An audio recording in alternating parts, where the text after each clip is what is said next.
Yeah. No, smaller for a little bit. Hi, Katie. Welcome.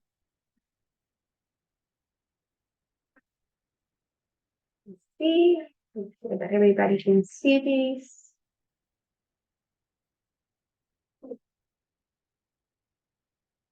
Mhm. Hi, April. Mm, Make sure I see if anybody's coming later. All right.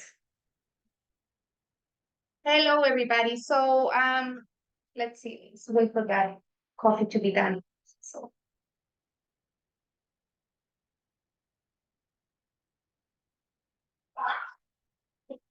um, so everybody at home, if you can just turn your camera on for a little bit, just to make sure I have you with you. That would be awesome. Hi, Laura. How are you? We have Consuelo as well. Katie.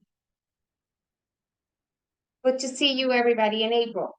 So hopefully some more people will come in. We have two people here in the room, and so we will get started. Okay, so today we are going to be talking about keeping your team accountable. So we have done this work before. We did a presentation last year about it. And I would like to say that what we did the first time was to kind of like address the roots of what it is to keep your team accountable. Today, I'm going to give you more actionable things that you can do to actually keep your team accountable and learn about what are the ways to do it. What are the things that you have to look for? So hopefully this will be a very practical guide on how you can maintain that accountability with you. Let's see. Just as a reminder, we have had, this is our fourth uh, uh, workshop. And so we are moving into doing more finance management stuff. And on the second part of the year, beginning in June, we're going to be doing a lot of about more agency big kind of stuff. Just as an announcement, when I do my interagency collaborations, I'm going to have a guest speaker from Norwalk Tax. I believe they have a great model to do collaboration. And so I think that this is a great opportunity for us to hear from them and see what works and doesn't work. So I'll send you the details as we get closer, Katie, so that you have that in your promotion materials as well. Thank you. Right, so um, same principles. I think most of the people that are here have been in the workshop before, so I'm gonna skip this part. But as you know, your participation is critical. It makes the conversation. We all learn from one another, and we really get a lot when we get to share and talk about the things that are going on in our own realities when it comes to management and working with people. And we learn a lot from what you guys are doing already. So please participate. I would love to hear your opinions on these materials I'm presenting today. Uh, if you are participating remotely, I don't have a lot of access to seeing the chat and raise hands and things like that. So please, if you want to share something, just unmute yourselves and speak up. Okay, that makes it easy for me while managing PowerPoints and computers and screens and owls and all those things that we have going on here. So one of the philosophies that I like to go by and always like to talk about is that we all have agency to change things. So please, when you're thinking about how you're doing your work, remember that you always have the opportunity to make changes if you like. The changes start with us. So in the agenda, we have a little bit of a review of philosophies we have talked about before. We also are going to talk about what is it that your team should be accountable for. And we are going to talk about result-based accountability and also behavior-based accountability. So it's two areas. The way I see it is two areas that are important for people to maintain accountability for, and we will talk more about it. So in the previous workshops we have had, we have talked about,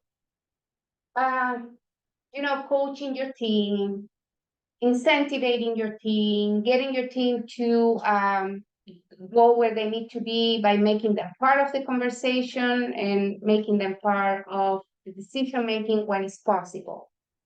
At the end of the day, a manager, right, needs to provide measurable results and outcomes for the work they are doing. And sometimes, no matter how much incentivizing you do, you need to really get your team to act on what they have to committed to do. So what this is what we're going to be focusing on today, because after all the cheerleading and the participating and all of that, at the end of the day, you as a team had to bring results to the table. So how do we make each other accountable? How do we make our teams accountable as well? So here's the time when I want you to use and start thinking about situation and leadership, because there is a time to be inspiring. There is a time to co-create and consult with others. There is a time to sell and so on. But when it comes to accountability and making sure that your team is delivering of what you need them to deliver, it is a time to tell, to be on task with the people you are supervising or with your coworkers to make sure that everybody's delivering what they have committed to. I have to say, I have experienced great creation processes when everybody's engaged. At the same time, when some people in the team are not coming through with the things they committed to do, it is really hard for the rest of the team. So you have to keep everybody on track. So that was a slide we looked at when we were talking about moving from individual contributor to leadership, and also when we went into talking into how to coach your team.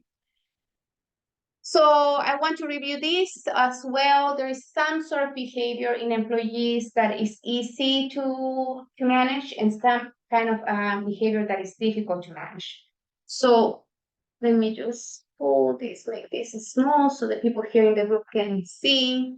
So things that are very, very easy to influence are job skills. You can train somebody for the things that they don't know. Also working on time management, augmenting knowledge. But when you get to the area of personalities, really that is composed by attitudes, behaviors, and personality traits, those are things that are a little bit more difficult to influence, and it takes a longer time. So if you decide you have, for example, a team member that is not performing so well, but they have great potential, you may want to invest your time in coaching that person to get them to where they need to be. Yet at the same time, habits and attitudes are things that are a bit more difficult, takes a longer time to influence for the people that you're working with. If somebody lacks a job skill, which sometimes tends to be the problem, people do not complete what they have to do because they don't know how to do it. They're afraid to tell people they don't know how to do it, or they even don't understand themselves in that area, and they don't know that they could get better skills. Those are easier to influence because you can train people, but personality traits are more difficult. So when it comes to talking to people and training people and kind of influencing people in a way in which you're coaching them and guiding them, things that are easy to fix, again, are knowledge, skill, and ability and talent. So, when people have ability, when they have a natural talent, and they gain the skill to perform on certain areas. Areas that are very difficult to fix are, again, attitude, negativity, and lack of intrinsic motivation. Sorry. So when you're thinking about your team and when you're thinking about you, who are you gonna make them accountable for the work that you are trying to accomplish? These are things that you as a manager or as a coworker will want to observe amongst your coworkers. Is the person not in the right place? I have had many situations in which some employees are in roles that are not fitting for what they are best at doing. And as soon as they change roles, they shine. So it is important to keep an eye in like, what are the person's abilities, what are their interests. I've been listening to a new book on creating your own path for your career, and what the author was saying, this is more geared towards youth, but very little number of people know what their passion is. We tend to ask people, what's your passion? What do you feel strongly about? Especially in the young area, but also adults. Many people haven't discovered their passion. And so you as a coworker or as a manager are able to influence when you see what they are best at and put them in the best spot that they can be so that they can flourish and really enjoy what they do and do it well. So what is it you have to make your team accountable for? Question. I see it in two ways. One, results. You have to make sure that your teams are bringing the results they committed to do. And the second is behaviors. Then, right, the reason why I separate behaviors specifically is because it doesn't matter how good of a result a person brings, if their behaviors don't match the culture of your organization, that's something you need to address as well. If you have people that interact very well and they can get programs through very quickly, but they have, let's say, a toxic personality, you have to work on those behaviors.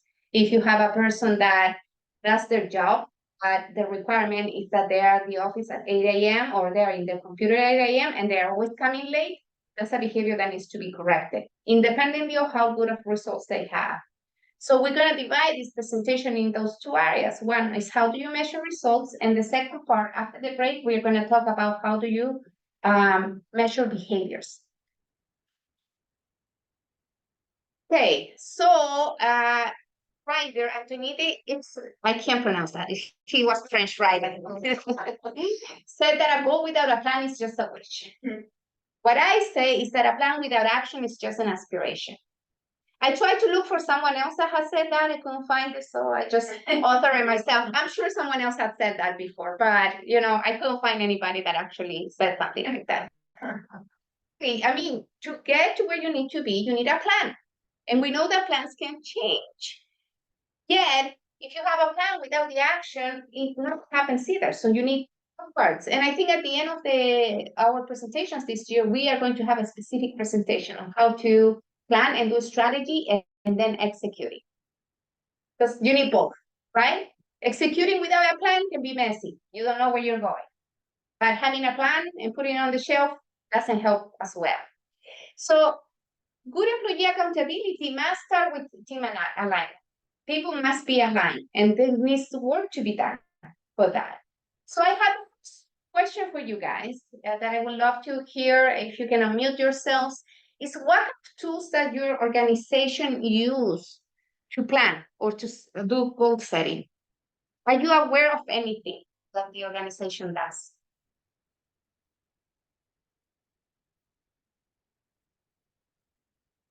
And just unmute yourselves at home and share if you have any idea of what they're doing. No? Let me bring those faces. I was on mute, sorry. I realized my face was there. We use a program called Asana at our organization. It's a project management tool.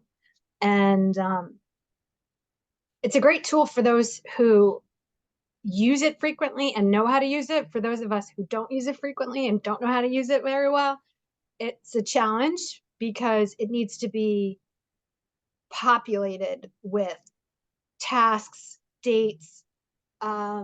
We use like a RACI model at the organization: responsible, accountable, I forgot what the C one is, and informed. And so depending on depending where you are on that ladder, makes you accountable in some way. So yeah, it's a great tool, but it takes a little finessing to become familiar with it. And it needs a lot of TLC on a Asana. Yeah, it's called Asana. Yes. Yeah. But I never tried it. Does it help you set goals too?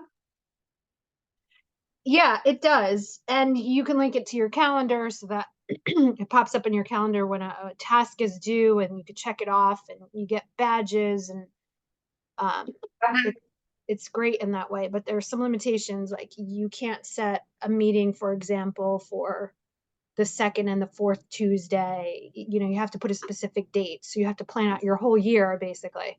I mean, it is a great tool. I'm just not up to speed on its capability. Sounds great. I never used it, but it sounds like a good tool. There's things called like Monday.com as well. There is a platform called Campfire, which is kind of like all these softwares are collaborative, so you can do work across teams. And give people tasks and pin them and send them a notification when something is due, all those kind of things. They all have their own idea of how better manage projects. Thank you so much for that. Does anybody want to add something to what April said? Anything that you're aware of that is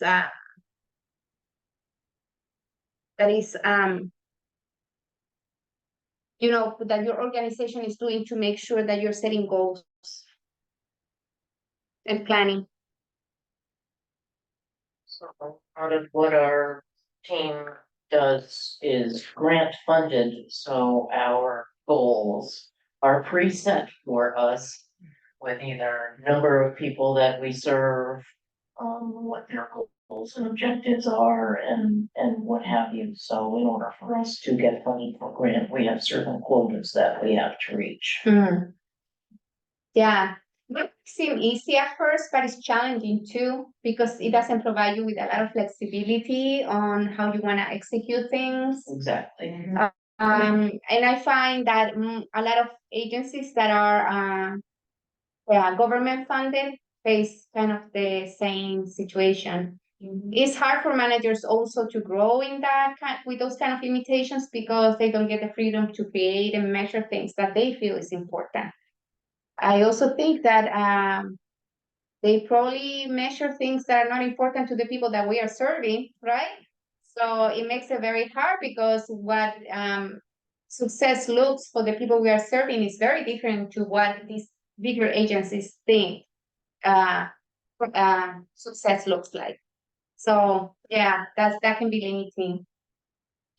It's limiting, but there's a lot of flexibility that can be implemented into those goals and objectives. Good, that's good to know. And do they provide you with a system to track your accomplishments?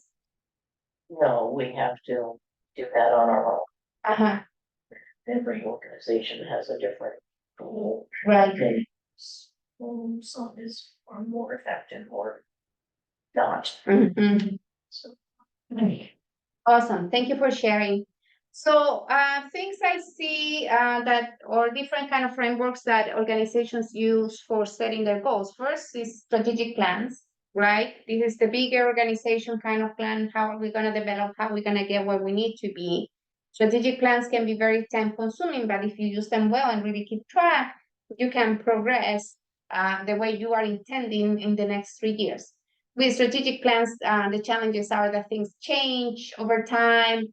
You know, the reality, like I'm gonna keep talking about it, but like COVID threw all of that through the window, right? And so new things needed to come up and so on. So that's kind of the bigger umbrella for an organization, if an organization takes the time to do any strategic plan. Then there are team plans that can be done within the team. There is something called a roadmap that shows you, right, how you're gonna get where you need to be. Something called OKRs, which is key results, objectives and key results, is kind of a more like young kind of model. People like that are more in the younger kind of organizations are using OKRs. It's good. I have used it. I feel it doesn't address all the things that I need to measure results. But you know, it's optional. Sometimes people like it. There's also the KPIs, which is the key performance indicators that you can use to kind of like measure the success of your team or the success of a specific employee. Sometimes they're built in within some of the performance reviews and so on. It all depends on what kind of systems do you use. It's basically a way to put, you know, this is what we want to do and this is how we're measuring the results. And some people go and they get themselves into a Gantt chart in an Excel sheet and so on, which is a good timeline and so. So it's like different ways to measure the work they are doing. What we're going to talk about is what are the things you really should be measuring when you talk about measuring results. And so that you can decide what kind of system or software or plan fits better what you're looking for. So we'll get into a general overview of what you need to be measuring. Now, my second question is, and I guess for people that have software, probably they have a better idea of how their team is interacting and getting the job done. But how are you connecting those plans, those big plans that are organizationally wide with the goal setting for your teams? Sometimes there is a disconnection. There is the big plan, and then there is no plans underneath how to get there. Does anybody have experienced that in their line of work?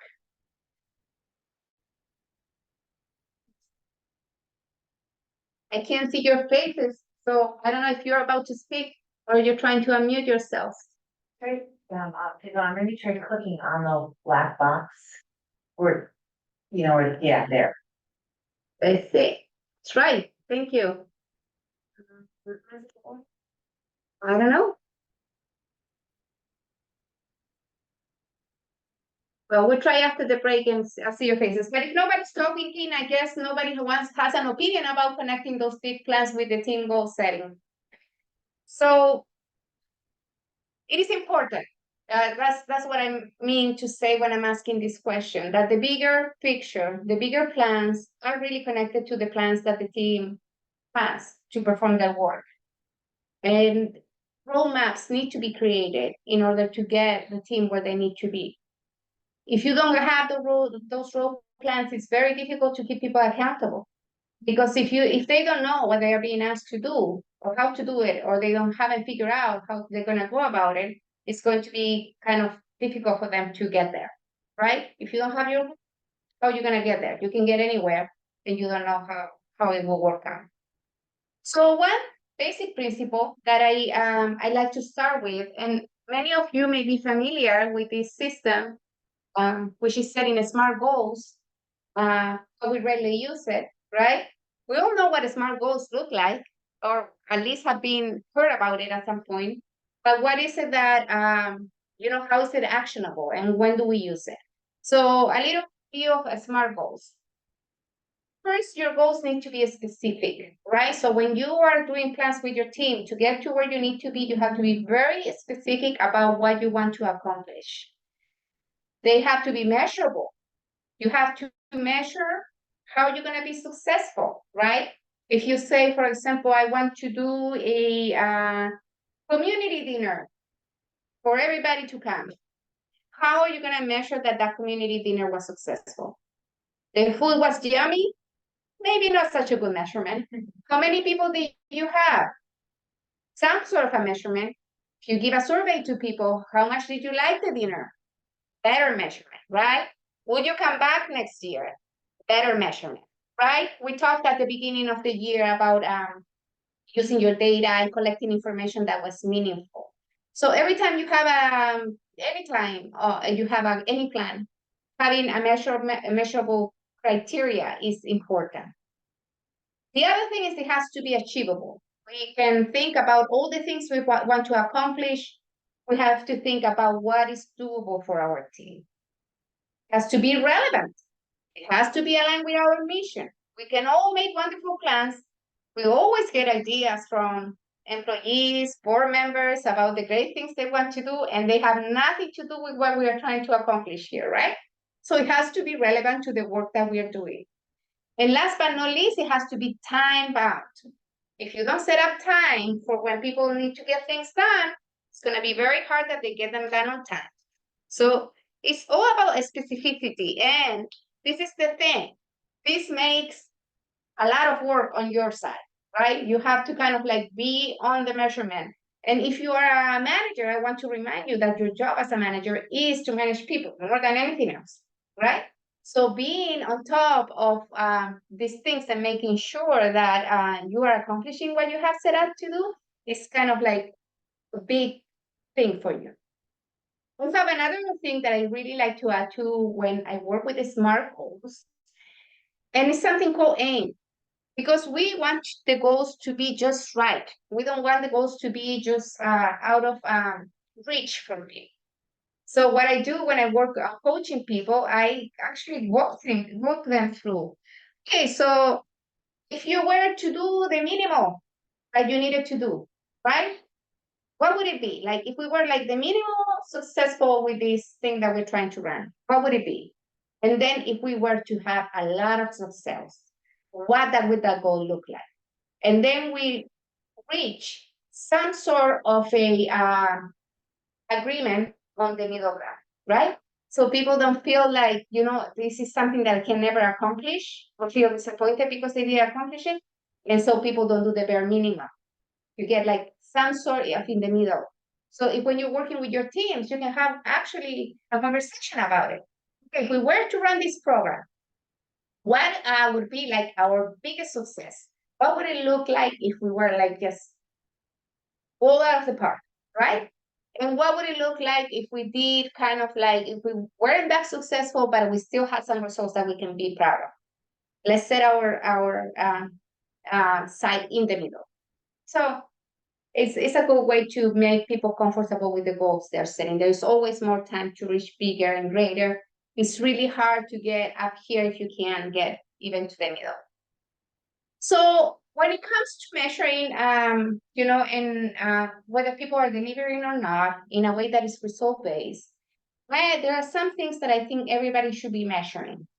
And independently of the system that you are using. So let's say you have a plan. The first thing you want to ask yourself is why? Why do I have this plan? And I'll give you an example after we go through this slide. Why do we have this plan? What is the issue that we are trying to resolve? And how is it aligned with what my funders are asking me or by what the agency wants to accomplish? The next thing you want to know is what kind of plan are you going to run or put together in order to resolve that issue that you're trying to get to? And what is the goal of the program? That's basic. And these are conversations that you can have with your team. You can come up together. Somebody says, listen, I have observed that this is going on. I think this is an issue we need to solve. So once you have that part of the planning done, and one of the things that when you're doing a strategic planning or you're doing team planning, you are working with many issues at the same time, right? This is not, this is not a kind of work that you will do on a side, unless you have to plan for something specific. What do you need to know? What are the tasks that will get you to where you need to be? The next thing is who is going to execute the task? Usually, you may want to choose somebody that leads and partners that help that person. The lead is not necessarily the person that is doing all the work. It's the person that is keeping track that the project is getting done on time. And the partners are the people that are collaborating and contributing to that task getting done. Then you will want to know what are the activities that are included to get to that task that needs to get done. When is the deadline? By when do we think that this task can be accomplished? What are the resources we need? Whether there are people, time, or money, right? What are the resources that we are going to need to make sure this activity and this program is getting done? What could be the challenges? This is a very important part that is important not to skip, because when people are doing their planning, sometimes we can get very good at imagining how things are going to work. We want to also know what could get in our way. And if things get in our way, how will we go about it? Every project has a challenge at least. So good to list those ones. And last but not least, how am I going to measure my key results? How am I gonna know that I am successful with this program? So I'm gonna give you an example. Let's say that my why and my problem that I'm trying to resolve is that our clients do not have access to reliable transportation for the children's activities. Okay, kids finish school and the school bus is able to get them home, but then there is activities that the kids may participate and parents have no way to get them, where they need to be from point A and B. I have a large organization, I have a lot of space, I want to do something about that for the community I'm serving around my block, right? So I decide that I want to create an after school program that is accessible for parents and, provides the kids the opportunity to have activities after school, getting home safe. What is the goal? It's to provide people we serve with an alternative educational enrichment setting for their kids, right? This is what we're trying to do. We're trying to enrich their lives in a way that is accessible for them. So when I'm thinking about it, the first step is to say, okay, in order to do this, what are the tasks that I need to accomplish? A few things could be, for example, find a suitable space for the program, right? Decide on which activities I want to run to make it enriching. And I'm gonna need help, so I'm gonna hire a program coordinator for this specific program that I want to put together. Those are my tasks. When I think about who executed, I'm gonna have my team participate and ask them, who wants to be in charge of this program, who wants to partner with it. Let's say if I have to decide which activities I want to run, I'm gonna put Carla, in charge of making sure that the project is running smoothly, but then everyone will participate on deciding what kind of activities are gonna be run for the children, right? Then we're gonna go to enumerate what kind of activities we need to do in order to get to the tasks that we need to accomplish. So gonna need to find a space in the building. We're gonna have to ask for authorization to use the building. We're gonna have to clean up and prepare the space. Then when it comes to decide on activities, we're gonna have to promote the program. We're gonna have to inform the parents. We're gonna have to register the children. So all these activities, and they may overlap, right? They may have different kinds of interactions with one another, but all of them need to be listed. So there is clarity for your staff on what are the things that they need to accomplish. Then you're gonna set deadlines, right? Because SMART goals are time bound, and people need to know by when things need to be done. You can set up smaller deadlines to get smaller parts of the project done, or you can have a final deadline or both. So let's say, for example, by May 1st, I want to know if, I want to decide, what space I'm gonna use, and then by the 15th, hopefully I have authorization to use it. By the June 30th, I should have the space cleaned up and painted and everything that needs to be done, right? And so on. In August, I'm gonna start promoting, because when kids start in September at school, right, I want to make sure that I have my roster of who's coming. What are the resources that I need? I'm probably gonna need an architect or someone that knows design to help me figure out the space once I get it. I'm gonna need money, obviously. I'm gonna need money to paint, to buy the supplies, everything I need. I may need a contractor if something needs to be built. Then when we think about the activities, I may need a consultant that is specializes on child development, so they can tell me what kind of activities are appropriate for the kids and they are kind of learning and entertaining as well. I may need volunteers to run the programs. I may need materials. I may need money. I may need a bunch of things. I may need donations. I may need food. I may need a childcare specialist. Whatever it is, you want to use some of your resources, because as your team progresses, right, they need to get access to these different resources and use each other to be able to get those resources through the table. What are the challenges? Obviously, always money tends to be a challenge. Time, maybe we are putting a timeline that is a little too tight. Buy-in from people, make sure that people agree with the program and so on, right? Getting other people involved and they feel that this program it's important to get it done. And last but not least, how are you gonna measure your key results? For example, your children attend 4 times a week the program at least, 5 parents are participating, we were able to recruit 2 volunteers to help the staff, right? What are gonna be those results that you're gonna be reporting on that are gonna tell you that your program is successful? I think these are like covers everything that you need to know around a project. It also provides you with a good ability to know whether Trish, Lina, John, Carla, everyone, Jean, Jose, and Kesha are doing their work well. Because now you have these specific activities with a specific deadline to measure whether they are bringing the results they have committed to do. So I'd like to open up the floor and see if you guys, is there anything else that you guys can think of that may be, you know, a good way to measure that whether people are doing what they have committed to do?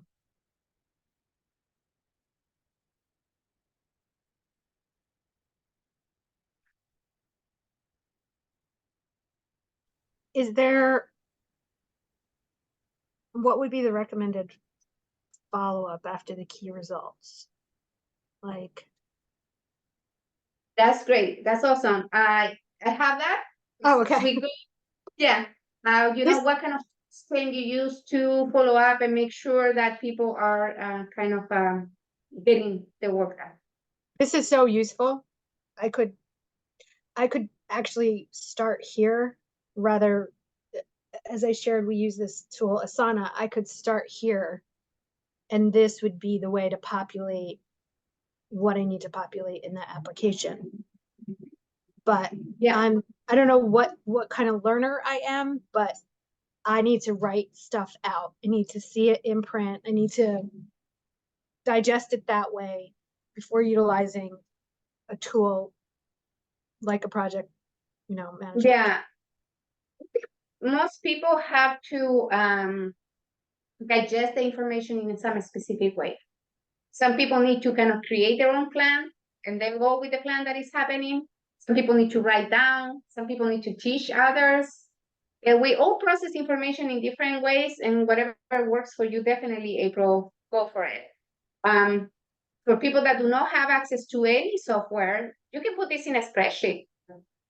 And then, you can sort your information by people that are in charge, or you can sort your information by deadline, and so on. There is like, a lot of ways that you can go about it without, necessarily having a software that is helping you manage. It's those check-ins that we're going to talk about that are the important part, right? Now you have the plan and you have been clear. You have a specific measurable goal that you are giving to people in order for them to be accountable for what they have committed to do. Now, the second part of it is how do you measure and follow up with that. So I'm going to give you guys a 5-minute break. It's 1:12, so we'll be back at 1:17 so that we can do the school part of this. See you in a little bit. Okay.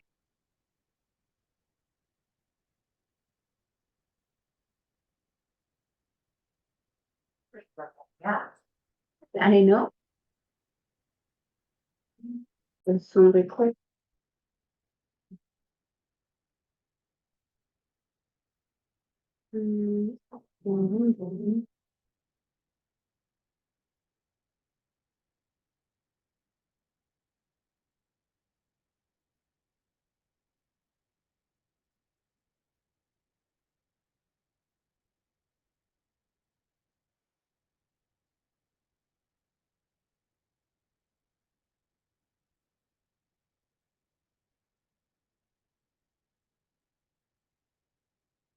I stopped my share somewhere and I don't know where it happened.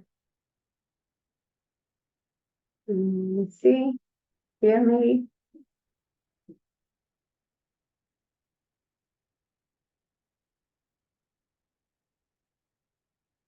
Hopefully you are back.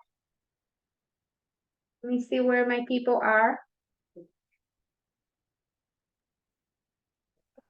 Hi, Katie. May I ask you something, Katie? Can you tell me if you see my PowerPoint? Yes, you do? Okay, because it says that the sharing is paused.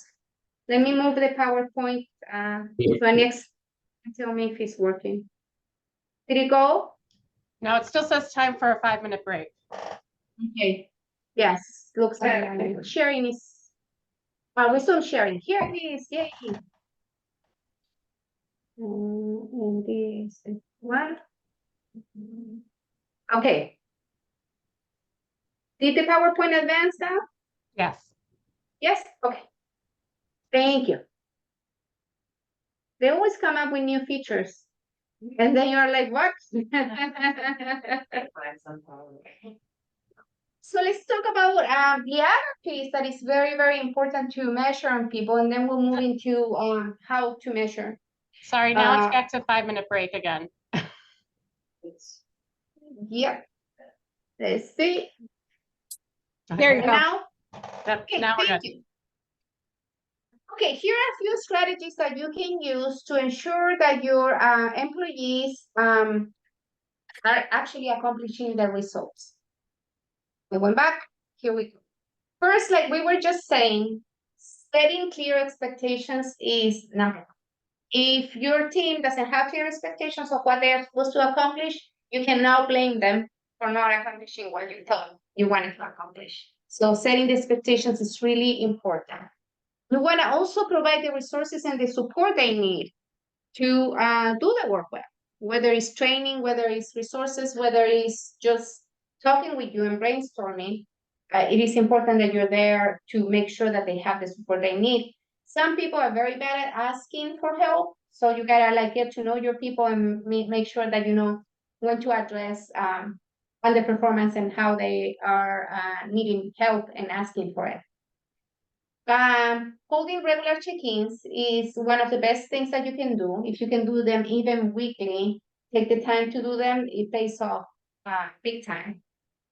Provide empowerment and autonomy. That's when you switch, you know, your management style, and after you have told them this is what we need to accomplish, or you have come up together with the goals that you need to accomplish, then you let them be autonomous, right? And demonstrate that they can do it. You wanna make goal setting a habit, right? You have to work with that framework. Make sure that people are clear about what the goals are, and even they can take down the whole goal setting one level and make goal settings for themselves as well, whether it's around time management or accomplishing something, right? Let's say I have to get 10 sponsors for this goal I want to accomplish. Okay, how many sponsors am I going to call a day so that I can get to those plans by the date that I'm supposed to be? So make it a habit for them to have goal setting themselves as well.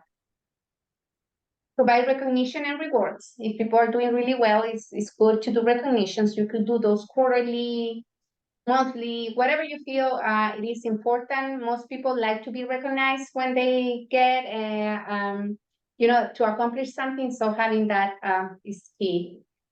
Other things, encourage individuals to take ownership of the tasks and responsibility. Also, when people take ownership, it is important that the team understands together that they all own the project and they can keep each other accountable. That's very important to have that kind of communication within your team in which people are free to talk to one another and say, you know, what happened? That this didn't get done, and because it didn't get done, we can move forward with the project. Monitor performance, this is key, and you know, if you have the measurements, you will be able to monitor the performances as well. And you can do that in Excel sheet. I mean, you see with your employee and say, okay, let's take a look at your projects and how you're doing, right? How you're doing on this project, this project, this project. They can give you information about how they're doing, and they can also start doing that for themselves, right? To do those check-ins to see where they are in the projects. Establishing consequences for low performance is very important. So people understand that they need to deliver. At the end of the day, that's what they are being paid for. Not to be like a great team that have great time together only. So there should be consequences for low performance. We'll talk about that at the end as well. Foster a feedback culture. What I was saying just a few, number 7 is make sure that your team feels comfortable to giving feedback to one another. You do that by building trust and also helping them communicate what is going on in a way that is just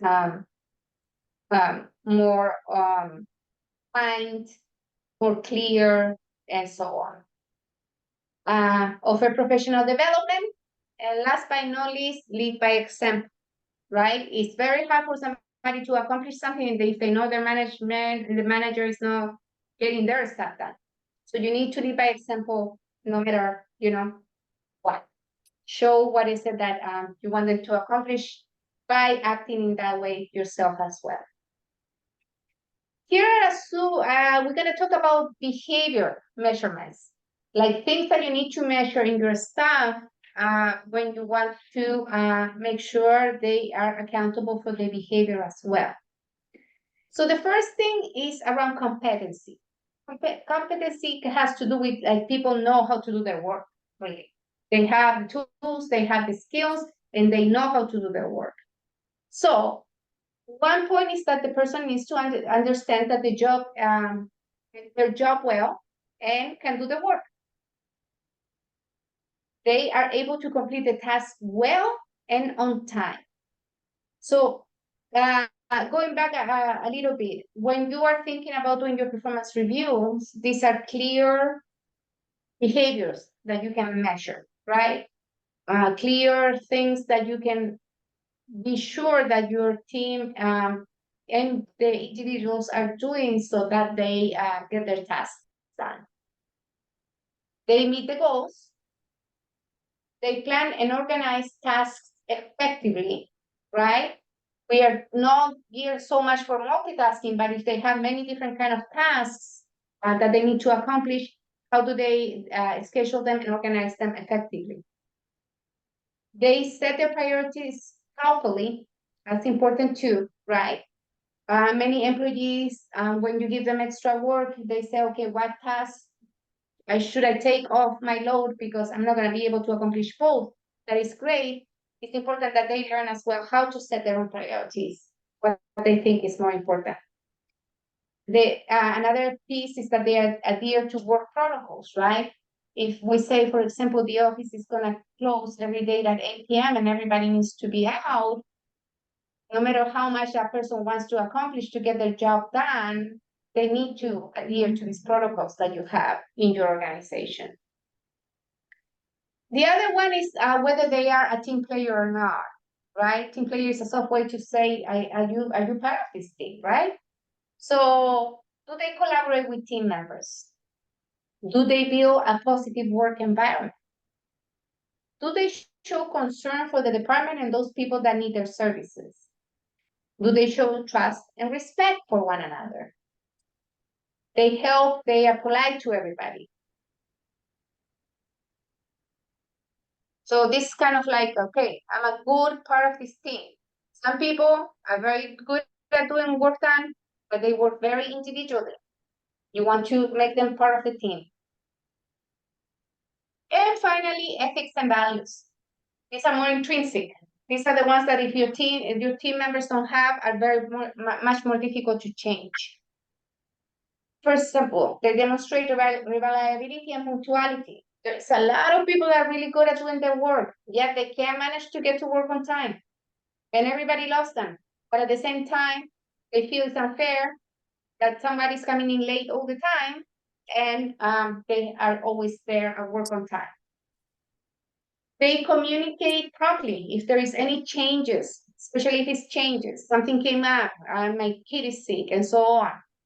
I don't wait until, later to tell you, oh, this is the reason I couldn't come to the office. I let my team know this is what's happening, and you guys back me up.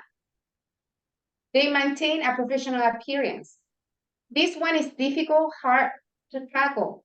I have to say it's very difficult to sit with someone and say, hey, your personal hygiene is important. And, it's important that you shower when you come to work. These are difficult conversations to have, yet it is important. They respond positively to feedback. They take responsibilities for their actions and results. We could talk about, feedback and how to give feedback that is just really helps people get better. Sometimes people can be very defensive about feedback. There is some work that people that have difficulty with feedback need to do internally in order to get to a place in which they feel that when they get feedback, they are not being criticized, but they're just kind of like the people that they're working with are trying to improve them. And also, part of that is to kind of like take responsibility. If I screwed up or do something wrong and didn't meet that goal, be able to say openly, right, that I did not do what I was supposed to do. The thing about it is, for that to happen, it has to be a group culture in which people are accepting of each other. They have trust for each other, and so on. When those things don't exist in teams, it's very hard for people to be open about their vulnerabilities. It's honest and truthful, basic, right? No lying about what is done and what is not done. Avoids gossips and communicates concerns in a constructive way. And last but not least, they support cultural diversity and initiatives by demonstrating respect for all individuals. So if you have to go back to that list and you want to kind of start thinking, how are you going to evaluate the person that is working with you in the behavioral area? These are good guidelines to just make sure you check.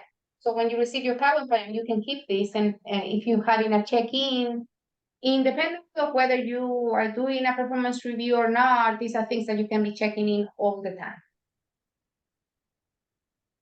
Okay, so going to April's question about, well, how do we kind of like make sure that people are being kind of kept accountable now that we have set up the goals and the objectives and the key results and everything and the deadlines and everything that they need to be working towards. I definitely recommend to have weekly check-ins with individuals and with your team, both of them. When you have the opportunity to have a weekly check-in with an individual, you can specifically speak about their performance and their behavior, right? And what are the things that you are great, working out great, things that can be improved in a more intimate way, in a way that people don't feel uncomfortable. But having the team check-ins are very important as well, because that's the point in which your team holds each other accountable. They are able to say, well, this didn't get done. How are we gonna go about it, right? So those both, the combination of both are very important. And some people have daily check-ins. Whether it's possible or not, there is like sometimes people like gather in the morning, like for 5 minutes and see this. It's using software development a lot, because software development continues changing. So people gather together and like they decide these are the tasks that we are doing for the day. This is what we did yesterday. What's next? So it can be done. It can be done also automatically with some sort of software that's the check-ins for people. What are you working on today? What is it that you accomplished? What do you have difficulties with? And people can answer those questions just to make sure they're staying on track and they feel that also there is support, right? Because if a person waits a whole week to say something that is not working out with the project, right? You lose a whole week. If you have the opportunity to speak with someone and say, hey, this is the third day and this is not working, people are not answering my phone calls, what should I do? Then there are more chances that you are gaining time and getting the reins back in that project. You can also do a project-based review. That means that when you have a project, then you can review your team at the end of the project to see how they did. And that's, very useful because people can really like to see the results of their actions. We tend to move from project to project without like really celebrating what we did or sitting and saying, well, this worked, this didn't work, maybe we can do this better. So if you have these kind of reviews that you see with your team or individually on a project, it gives the person good feedback. and some learnings that can be applied right away instead of waiting for a very long time. There is also quarterly team evaluations. I think those are good to check in and see, okay, this is the project we did and all the projects we accomplished in this last quarter. These are the things that are pending. These are the things that we think we should like just let go of. These are the new things that we think we should be working on. And when you do those evaluations, it's a good time to also celebrate, right? Celebrate on your accomplishments and the things that you did really well. So it's a good opportunity to have maybe set up in your calendar these quarterly meetings, 2 hours meetings in which you can bring some food and talk about what worked, what didn't work, and how you're gonna get prepared for the next quarter. Especially if your projects are seasonal, like if you're working with people that you have to get ready for the holiday season for the school season for, then these are good ways to do evaluation. Lastly, we have performance reviews. They can be done once or twice a year. I think the main problem with performance reviews is that they are time consuming. So people like escape them. And also they are, most supervisors tend to think about their evaluations at that moment and they don't prepare for the performance reviews way in advance. So then what happens is that supervisors are not very clear at setting expectations because they haven't taken the time to prepare for the performance review throughout the year. If you are good at taking notes, you know, when you do your check-ins, you can refer to your notes and kind of see how the year has gone so that you can do your reviews in a way in which you are evaluating people more fairly. And you are not talking about the last 3 months and what you remember at the moment. You really have a history. For performance review, it's really good to, if you are able to implement them, to look at the performance reviews that were done before. So if you do goal setting with your staff members, you can go back and take a look at what were their goals last year or 6 months ago. Have they accomplished any of those? If you don't do performance reviews, you can still implement something that is like a performance review to kind of like measure how is the team progressing. One of the things about, you know, managing people is that you want to evaluate who's going to be, you know, taking over after you are not there anymore. Who is going to, you know, be like the next supervisor? Who is going to, if I get promoted, who's going to take over the work I'm doing? And so it's only by knowing what are your most good performance in the team that you're going to know, you know, where is your pool. And so it's only by gathering the information that you will know that. There's also the 360-degree feedback reviews.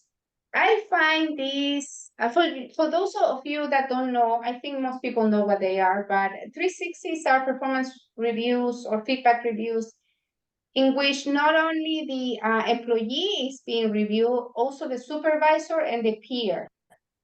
So there are softwares that do it as well. So every person gets at least 3 reviews. Someone that is supervising them, someone that is at their own level are able to give their opinion on their performance, and then someone that works under them.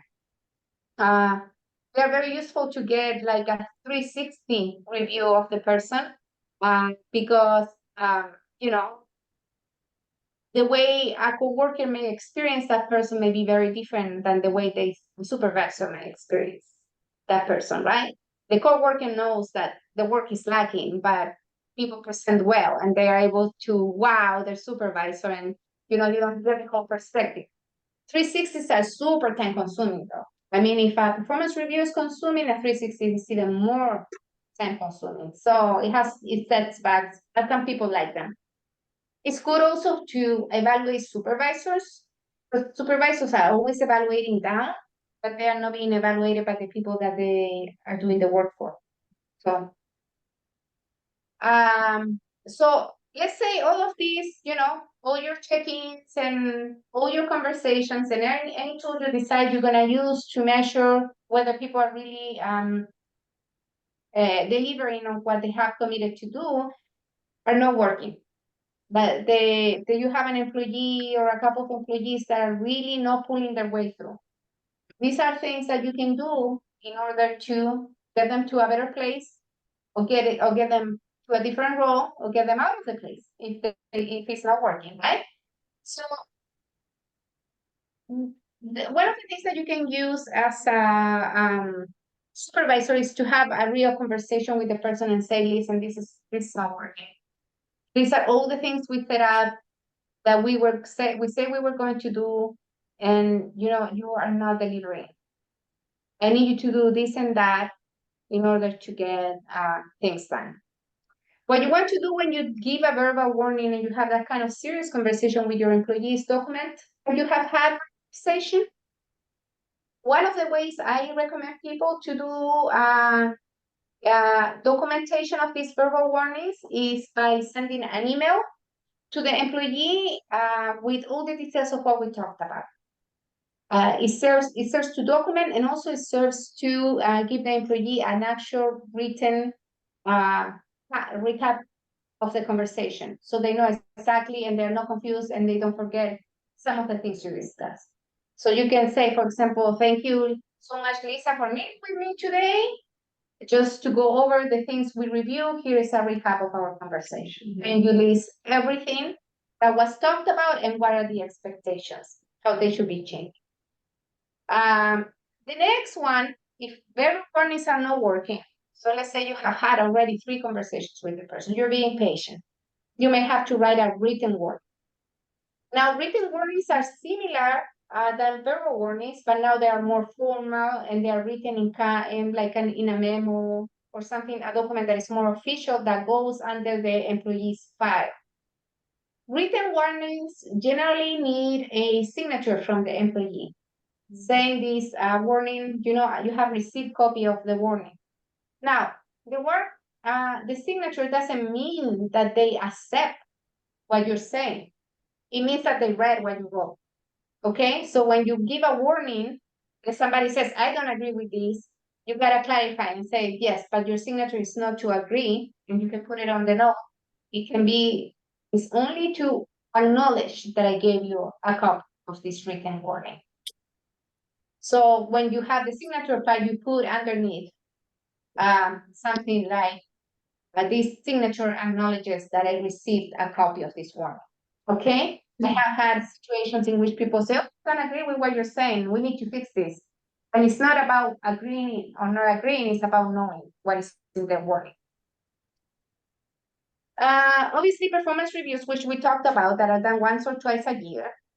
And then there is the performance improvement plan. The performance improvement plan is a document that is quite large, that sets people to, it's almost like a micromanagement kind of document that tells this is what I need you to accomplish.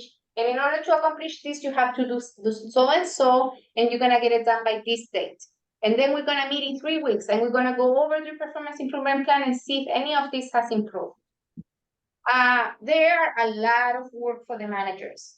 If you have the opportunity not to get into this kind of performance improvement plans, I will advise you not to get into it because it is a lot of work for the managers to get that. In my experience, we have done, I think, 4 performance improvement plans in my HR career. None of the people that got the performance improvement plan have stayed. They all left the organization. Because by the time you get there, I mean, there is a thing that people just don't want to do what they have to do. So the improvement plan doesn't serve them in any way. It's just kind of, says, okay, this is how I'm gonna micromanage you from now on. Let's see if you can turn it around. So I will stay away from doing one only if it's absolutely necessary. When would you wanna be super necessary about it? 1, if you really, really want to save that person. And like, this is my last chance that I'm gonna give you. 2, if that person is very difficult and you have to have deep documentation about what went wrong, so you don't get a situation in which people claim that you let them go for other reasons that weren't performance. So it's a documenting kind of document that you need to use. So that's kind of what I had in the tools. I'm not sure if you guys had any other thing in mind. I'd love to hear your questions, and what are you guys, if you have any feedback or something else that you would like to address or questions that you may have. I'll stop sharing the screen. Oh, next time we are doing conflict management 102. I'm very excited about that. I have a few new things I have learned. So I'm really, really happy to do May and share with you what I have learned about conflict management lately. So we're gonna stop the share, and I wanted to see if you guys have any questions, any sharings, situations that you may have faced that were challenging when managing projects and people. I wanted to add on the project plan piece that we joke around here. We're like, not if you get hit by a bus, but if you win Powerball, and how you can hand that off, that project or that program off to someone. And I just want to go back to the way you laid it out here is just so simple and helpful. And that way, when you do win the lottery, you have somebody who can take your plan and complete your project. So I'm going to start using this like immediately. And I'll report back to you how it goes, because eventually I need to create an Asana project and I need to create it quickly. So this, I think, will be a great start. So I'll let you know how that goes. Good, April. Yeah, so jogging a few ideas based on that, and then you put them into the program and you're done. Uh-huh.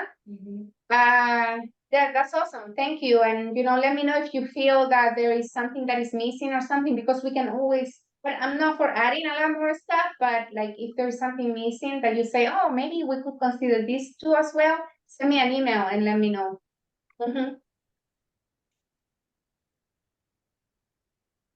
And you also mentioned the PIP thing, the project or the employee improvement plan, the PIP thing. And you said that most people do not stay. Do you, have you seen the experience where people do get a PIP and then it's like, cause for termination? And then I've seen it in my organization, let's be honest, where the person is let go and then doesn't get their unemployment or, other benefits that might have been afforded to them had they been straight out fired. So I just wondered if you had any experience or thoughts about that. Personally, I haven't. Every performance improvement plan that I have done, which been only 4, have made the person look for another job. So they pretend like they are they're following the performance plan, and then all of a sudden they say, "Oh, I got another job. I'm leaving." Do you think it was, the, having to follow the plan that pushed them into finding a new job? Yes, feeling like they were being micromanaged. Right. That's a big trigger for people. Yeah. And I said that most of the time, if you get to a performance review, it's because you haven't addressed all the other parts timely.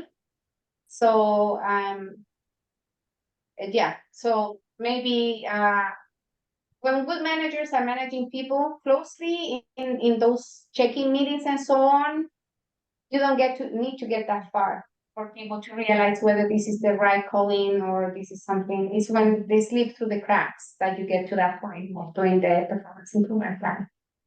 Yeah.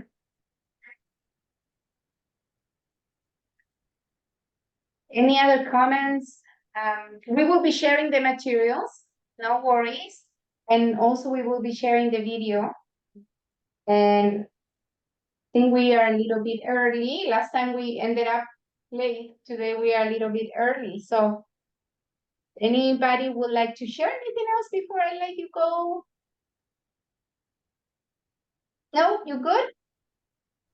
Okay, awesome. Well, it was good to see you, everybody. Thank you so much for coming. And if you have any questions, thoughts, or anything, just feel free to email me. We'll get the materials to you soon. Thank you. Thank you. Thank you. Thank you.